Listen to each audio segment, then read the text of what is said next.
నమస్తే రమగారు. నమస్తే జయ. రమగారు, ఈ మధ్య ఒక క్వశ్చన్ విన్నానండి నేను. ఏంటంటే 3 బర్నర్స్ స్టవ్ కొనుక్కోవచ్చా?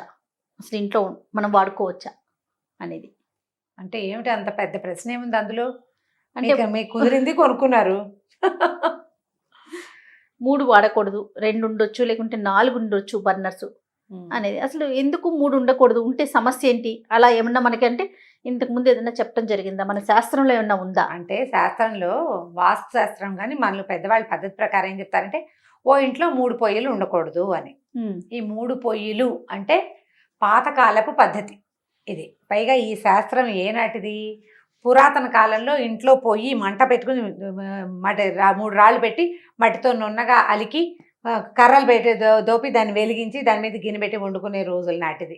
అప్పట్లో గాడి పొయ్యిలే ఉండేవి. వంట అంటే గొయ్యి తీసి గాడి తీసి అందులో వంట పెట్టి పైన పాత్రలు పెట్టి వండుకునే రోజుల్లో చెప్పబడిన సంగతి. 3 పొయ్యిలు అప్పటికి గ్యాస్ స్టవ్లా బర్నర్లా చేయ అవును లేవు కదా. ఇప్పుడు తండ్రి 2 3 4 కుమారులు అందరూ ఓ ఇంట్లో ఉన్నప్పుడు 3 పొయ్యిలు పెట్టుకోవద్దు అని చెప్పేవాళ్ళు. అంటే వాళ్ళ ఉద్దేశం 3 పొయ్యిలు విడివిడిగా, అంటే 3 వంటలు అని శాస్త్రం, మామూలు సాధారణ నియమం. 3 పొయ్యిలు అంటే ఏం చేసేవాళ్ళు అంటే జయ, నాకు కూడా తెలుసు పల్లెటూళ్ళలో ఎట్లా చేస్తారు. ఒక పెద్ద పొయ్యి ఒక చిన్న పొయ్యి పక్క పక్కన ఇస్తారు. 3 పొయ్యిలు మట్టితోటి నిర్మించడము అది ఇట్లా ఇట్లా ఉండేవి కాదు. పొయ్యి నిర్మాణం ఎంత అవుతుంది? ఆ మాత్రం అయ్యి మంట వచ్చే ప్లేస్ ఇంత అవుతుంది.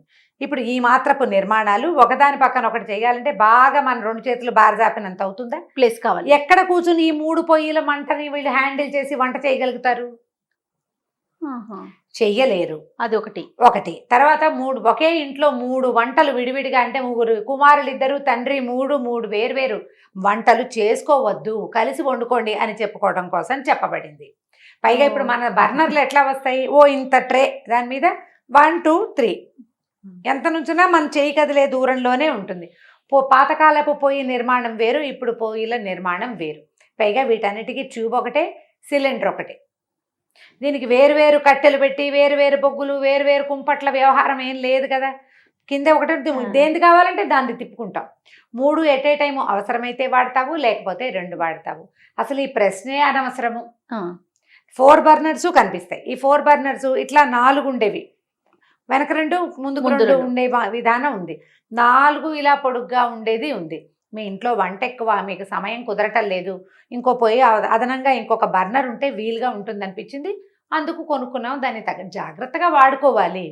ఈ పాతకాలపు సిద్ధాంతాన్ని అప్పుడెప్పుడో కొన్ని వేల ఏళ్ల క్రితం, 100 సంవత్సరాల క్రితం చెప్పిన సిద్ధాంతాన్ని ఇవాళ మన దైనందిన జీవితంలోకి తేవక్కర్లేదు, అడగాల్సిన ప్రశ్న కూడా కాదు. ఇది జాగ్రత్తగా చేయి, జాగ్రత్తగా చేసుకోండి. ఇప్పుడు 4 బర్నర్స్ స్టవ్ ఉంది మన దగ్గర, 3 బర్నర్స్. వెనకాల దానికి చెయ్యంది ఇచ్చేటప్పుడు మధ్యలో చేతులు అంటించుకోకుండా, పెనం అంటుకుపోతుంది, కుక్కర్ అంటేస్తుంటుంది చేతులకి.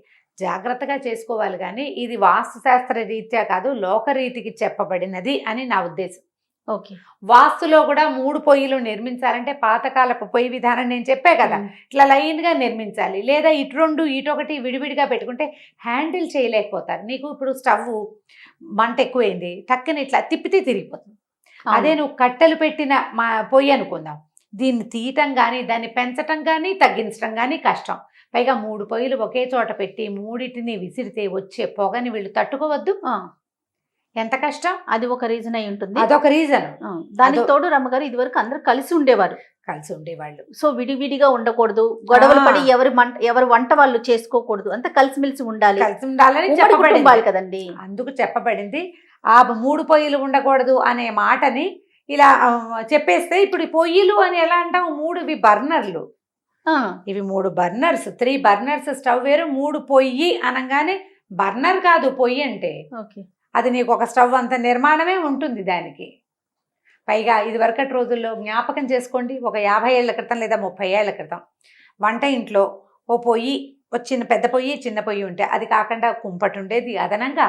దాంట్లో పాలు కాచుకునేవాళ్ళు, దాలు పెట్టుకునేవాళ్ళు. పాలు పెట్టుకోవడం కోసం వెనకాల పెరట్లో ఓ పొయ్యి వెలిగించి వేడి నీళ్ళు పెట్టుకునేవాళ్ళం. ఎన్నైనాయి.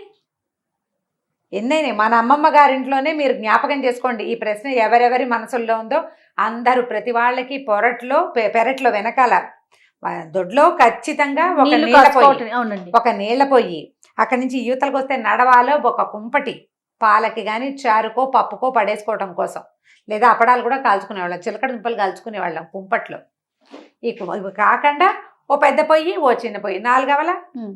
అప్పుడు మీరు అన్నట్లుగా మట్టి పొయ్యిలో లేకుంటే రాళ్లతో పెట్టుకునేవో ఉండేవి, ఏదో ఒక పొయ్యి ఉండేది. ఇప్పుడు ఇన్ని రకాలు చేసేవాళ్ళం కదా, ఇవన్నీ ఓ చోటే ఉండి మేనేజ్ చేయడం కష్టం.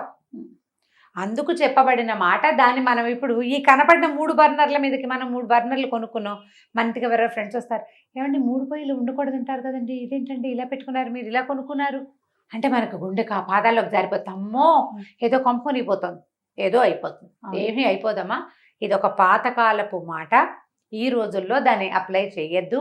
3 పొయ్యిలు ఉన్నది మీకు వెసులుబాటుగా ఉంటుంది, మీ సంసారానికి అవసరం, మీ స్టవ్ గట్టు సపోర్ట్ చేస్తుంది, మీ వంటకి అవసరం, మీకు సమయం కలిసి వస్తుందంటే కొనుక్కోండి, జాగ్రత్తగా వాడుకోండి, చేతులు అవి కాల్చుకోకుండా ఉంచుకోండి అంతే. 4 బర్నర్ స్టవ్లు ఉన్న చోట చాలా కాలుతుంటాయి, ఇక్కడ వాతలు పెడుతుంటాయి. కొంచెం 3 బర్నర్స్లో కొంచెం తక్కువ, కొద్దిగా వెనక్కి ఉంటుంది, అది చిన్నది, పాలు అవి పెడతాం వెనకాల. తాపిగా కాలవలసింది వెనక్కి పెడతాం, తాపిగా కాగాల్సిన వస్తువు ఏదైనా. అందులో అంత చేతులు కాలవు, జాగ్రత్తగా వాడండి అమ్మా. పాత వాళ్ళ మాటలు చాలా మంచి విషయాలే, కానీ అవి ఈ రోజుకి అవసరమా కాదా అనేది ఆలోచించుకుని దాని మీద పనిచేయాలి. అవునండి, మనం ఎప్పుడు పాతవి పద్ధతులు ఫాలో అవ్వమంటాం, కానీ మీరు అన్నట్లుగా ఈ కాలానికి మనకి ఎంతవరకు ఉపయోగపడతాయి. అదే ఇల్లు అలకూడదు అంటే, ఇల్లు అలకటం అంటే ఇది వరకు అలికేవాళ్ళు, ఇప్పుడు అలుకు ఇల్లు ఏవి మనకి. ఇల్లు అలకటము అంటే గుడ్డ పెట్టి తుడటాన్ని అలకటం అనరు, పేడతో అలికింది, మట్టితో అలికింది అలుకుటు. ఇది అది ఒకటి కాదు కదా, నువ్వు గుడ్డబెట్టి ఎప్పుడైనా తుడుచుకోవచ్చు. అలకటం వేరే వ్యవహారం కదా. ఆ పాత కాలపు మాటల్ని ఇప్పటికీ మనకి అవసరాన్ని బట్టి, అవకాశాన్ని బట్టి వాడుకోవాలి.